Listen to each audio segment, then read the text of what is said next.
I remember when I was a young child, one time we went to the doctor, and I believe the doctor was a Chinese woman. She said, I see you're Jewish. I want to ask you a question. And it was about last week's Parsha. We have a very interesting Parsha here. It says like this is Parsha's Chukas. Vayishlach Hashem ba'am es nechashim an esrafim v'nishchu es ha'am v'yamash Rav Yisrael. Klal Yisrael was complaining, and Hashem sent snakes against them, and many people died. So then the Torah tells us that people realized that they were choite, and what did they do? Moshe Rabbeinu made a snake out of copper, and he put it on a pole, and people would look at the snake, and that would get them better. So this woman, this female doctor, asked me, like, what's tutzach dor? And she didn't say in Yiddish, but she said, like, how is this working exactly? That you look at this snake and get better. What's this all about? And it's a really good question. I have to tell you the truth. I didn't really have a good answer for her. But this Shabbos I was thinking, this past Shabbos I was thinking, and I believe it really boils down to in Yana D'Yoma, the kinos of Tisha B'Av, and Megillas Eicha, and the second parak of Megillas Eicha is an interesting phenomenon. In Parak Beis, Pasuk Tes Zayin starts with the words Patsu Alayich PM, and Pasuk Yud Zayin starts with the words Asu Hashem Asher Zamam. So even though this parak is in alphabetical order, but the starts with a pei and then ayin. So the pei comes before ayin. Chazal tells why does the pei come before ayin? It's a remez, it's a hint to the Miraglim. The Miraglim put their they put their mouth before their eyes.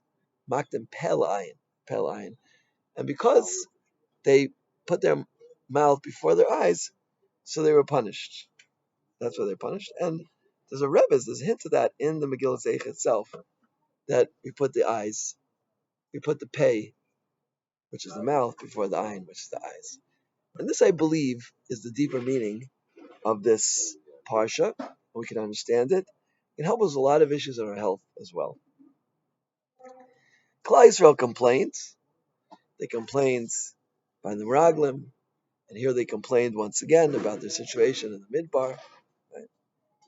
And why does a person complain? A person complains because he didn't properly focus on what is going on and internalize that really Hashem never ever does anything which is not complete, absolute perfection, tachlis hatov, the best it could possibly be. As we used to say when we were younger, hunky dory, amazing, outstanding, perfect.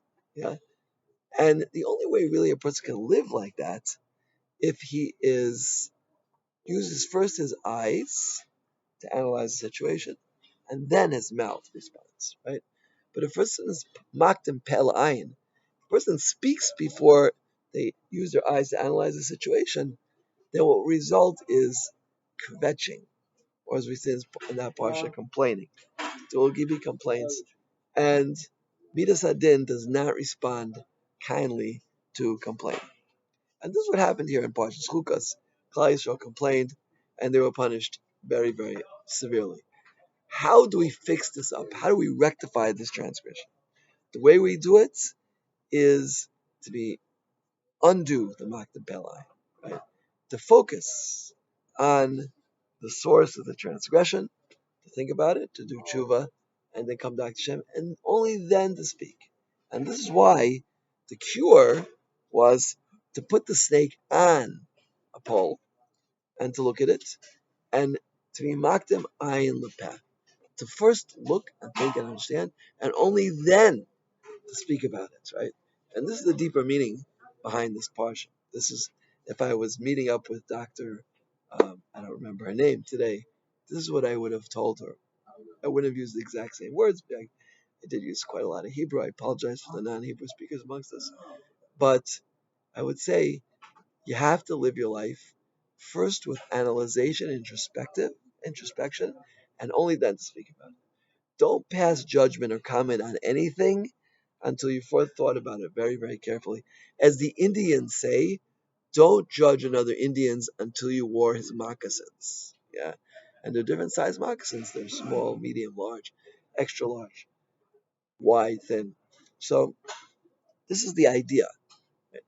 And this is we speak in the last 5 shiurim about medical miracles. This is really what's behind medical miracles. We have to fix up ourselves. We all have some level of sickness to ourselves. We have to fix that up. The Shloah writes that when we get saras today, it still goes in. If we would open ourselves up, we're full of spiritual saras. Every time a person speaks lashon hara, it's affecting his innermost being, and we have to somehow fix up our sickness to cure ourselves. How do we cure ourselves? We cure ourselves by first thinking and then speaking. Think before you act. Think before you speak. And if you do that, you'll be in a very, very good place because the words you say will be really good.